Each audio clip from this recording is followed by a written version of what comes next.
بسم اللہ الرحمن الرحیم۔ السلام علیکم۔ آپ دیکھ رہے ہیں ڈی ڈی پی اینالیٹیکا۔ نون لیگ اور پی ڈی ایم الیکشن ضمنی الیکشن ہارے، پھر اس کے بعد اب یہ جو ہیرا پھیری کر کے تو حمزہ شہباز کو وزیر اعلیٰ رکھنا چاہتے تھے، وہ سپریم کورٹ سے ورڈکٹ کے بعد وہ بھی قصہ ختم ہو گیا، اور اب جو مرکز میں حکومت سنبھالی ہوئی ہے وہ بھی کچھ گند مچانے کے لیے تو ٹھیک ہے موجود ہے، لیکن حقیقتاً اس کا اخلاقی جواز کوئی نہیں۔ چونکہ سب کچھ ہاتھ سے نکل گیا، اب اس پی ڈی ایم کا اور پرٹیکولرلی نون لیگ جو کہ لیڈ میں ہے، ان کا کام صرف یہ رہ گیا کہ اب یہ ملک میں گند ڈالیں، مسائل پیدا کریں، سیاسی انسٹیبلٹی کریٹ کریں، اور اس میں اپنے آپ کو مظلوم ظاہر کر کے اپنے لیے پبلک سمپتھی لپیٹنے کی کوشش کریں۔ اس میں ایک طرف تو وہی پرانی کہانی ووٹ کو عزت دو، اور اس میں افواج پاکستان اور عدلیہ کے خلاف ہرزہ سرائی۔ ابھی انہوں نے کال دی ہے کہ کل عدلیہ کے خلاف احتجاج کیا جائے گا۔ دوسری طرف عدلیہ کے خلاف ایک کیمپین یہ چلا دی ہے کہ چیف جسٹس کے اختیارات زیادہ ہیں، یہ کم کرنا چاہیے، اور یہ سپریم کورٹ بار ایسوسی ایشن نے یہ چٹھی لکھی ہے اور پارلیمنٹ کو کہا ہے کہ آپ قانون پاس کریں جس کی روح سے چیف جسٹس آف پاکستان اس کے اختیارات ڈسکریشنری جو اس کے اختیارات ہیں، جس کے ذریعے وہ بینچ بناتا ہے اور فکس کرتا ہے کیسز، یہ اس کے اختیارات کم کیے جائیں۔ یعنی دوسرے لفظوں سے اس سے یہ اختیارات لینا چاہتے ہیں، ناٹ ریلائزنگ کہ آج جسٹس بندیال ہے، کل کوئی اور ہوگا، اور کل ہو سکتا ہے کہ کل ان کو وہ اگلا چیف جسٹس بڑا پسند آئے، لیکن اختیارات تو اس کے بھی پھر کم ہوں گے۔ لیکن اس کی ضرورت کیوں پیش آ رہی ہے؟ اس کی بنیادی وجہ یہ ہے کہ اپنے جرائم ان کو کور کرنا اور اپنی مرضی کے فیصلے لینے کے لیے یہ چاہتے ہیں کہ عدالتوں کو اپنے تابع بنایا جائے۔ فرحت اللہ بابر نے یہ شیطانی عمل انیشیٹ کیا، شروع کیا تھا، اور اس کے بعد اب سپریم کورٹ بار ایسوسی ایشن وہ اس میں کود پڑی ہے۔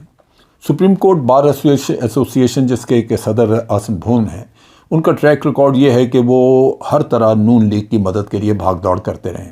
انہوں نے نواز شریف کو آرٹیکل 63 کے اندر مدت تعین کروانے کے چکر میں بھی ایک پٹیشن دائر کی ہوئی ہے، جس سے وہ چاہتے ہیں کہ جو نااہلی ہے وہ تاحیات نہ ہو، اور آ کے نواز شریف صاحب دوبارہ پرائم منسٹر بن جائیں کسی طرح۔ یہ وہ چیز ہے جس سے اب یہ کیا بار ایسوسی ایشنز اور بار کونسلز کا کام یہ ہے کہ وہ سیاسی پارٹیاں، اپنی من مرضی کی سیاسی پارٹیاں، بے شک وہ ان کو عوام میں پذیرائی ہو یا نہ ہو، بے شک وہ ان کے کام درست نہ ہوں، یہ چونکہ بار ایسوسی ایشن کو پیسے دیتے ہیں لہٰذا وہ یہ کام شروع کر دیں کہ اپنی مرضی کی پولیٹیکل پارٹی کے مفادات کو پروموٹ کرنا شروع کر دیں۔ یہ انتہائی غلط کام ہے۔ بار ایسوسی ایشن اس کو ایک قومی رنگ رکھنا چاہیے جہاں وہ قوم کے جذبات کی نمائندگی کرے۔ اب کیسا یہ ہے کہ جس طرح کی پی ٹی آئی کو پذیرائی ملی، جیسے میں نے پہلی ویڈیو میں بھی کہا کہ حمزہ شہباز کے نکل جانے پہ تو کسی نے کوئی احتجاج نہیں کیا، لیکن عمران خان کے نکلنے کے بعد جس طرح پبلک نے اس کو ویلکم کیا یا پبلک نے اس کو سپورٹ دی، وہ ان سب کی آنکھیں کھلی رہ گئیں۔ اب یہ اس چیز کا اپنی مظلومیت اپنے لیے لینے کے لیے افواج پاکستان کو بکرا بنانا چاہتی ہیں، ان کی بے عزتی، ان کی بے توقیری کروانا چاہتی ہیں۔ ایک مشہور صحافی ہیں جنہوں نے ٹویٹ لکھی، اور اس کے علاوہ بھی اور صحافی بھی جو کہ پی ایم ایل این کے ساتھ الائنڈ ہیں، انہوں نے بھی ایک پروگرام کیا، اور اس پروگرام میں انہوں نے الزام عائد کیا۔ یہ ٹویٹ یہ کہتی ہے کہ واضح ہو کہ پرویز الہی نے بزدار کے بعد آخری وقت پر نون اور اتحادیوں کی مدد سے وزیر اعلیٰ بننے سے کیوں فرار اختیار کیا۔ وزیر اعلیٰ تو اس کو نون اور وہ بھی مان رہے تھے بنانے کے لیے۔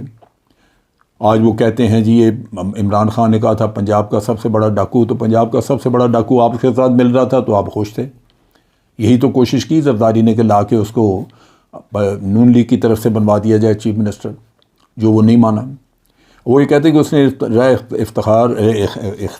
رائے فرار اختیار کی، وہ اس لیے کی کہ مون اصلاحی تو بہانہ تھا، دراصل مرکز اور پنجاب میں نون کو مرکزیت دے کر نظام کو اگلے سال تک چلانا مقصود ہی نہیں تھا۔ روز اول سے مقصد جلد انتخابات ہی تھا۔ ضمنی انتخابات کا نتیجہ، منصفین کی پھرتیاں وغیرہ سب اس طے شدہ انجام کی کڑیاں تھیں۔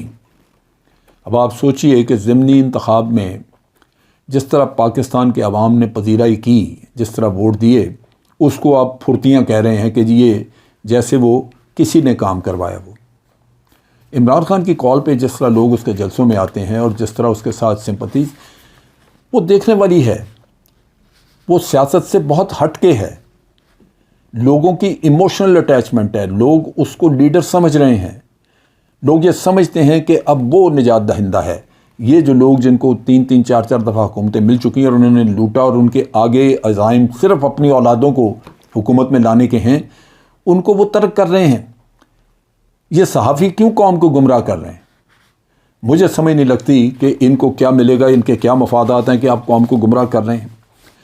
یہ کہہ رہے ہیں کہ ضمنی انتخابات کا نتیجہ، منصفین کی پھرتیاں وغیرہ سب اس طے شدہ انجام کی کڑیاں تھیں۔ نیا آرمی چیف ہو یا معیشت کو سنبھالنے کا کریڈٹ، سب کچھ ایک نیوٹرل نظام سے ہی کروانا تھا۔ یعنی ان کا کہنے کا مطلب یہ ہے کہ ان لوگوں کو نون لیگ یا پی ڈی ایم کو حکومت میں آنے دیا اسی وجہ سے کہ ان سے یہ مشکل کام کروانے تھے۔ سادہ الفاظ میں نون کے ساتھ ایک مفصل ہاتھ ہو گیا۔ آپ سوچئے ذرا، کیا نون لیگ میں بیٹھے ہوئے لوگ بچے ہیں؟ یہ خود ہی تو کہہ رہے تھے کہ عمران خان نے مہنگائی سے بیڑا غرق کر دیا، اکانومی بیٹھ گئی، ڈالر مہنگا ہو گیا۔ یہ ساری چیزیں خود ہی تو یہ قوم کو سنا رہے تھے، تو کیوں نہیں ٹھیک کیا انہوں نے آ کے؟ پھر یہ بچے تھے، ان کو نہیں پتا تھا کہ کیا ہے؟ اب آ کے خود یہاں پہ یہ کام کر رہے ہیں، ان کو سوچنا چاہیے تھا، بجائے اس کے کہ اب الزام دیں کہ جی ان سے یہ کروانا تھا، انہوں نے اس لیے ان کو لے کے آئے۔ اب یہ کہہ رہے ہیں کہ جی مفصل ہاتھ ہو گیا ان سے۔ عمران خان کی لانڈرنگ اور ری لانچنگ بھی ہوئی اور نون لیگ کو زبردست لگام بھی ڈلی۔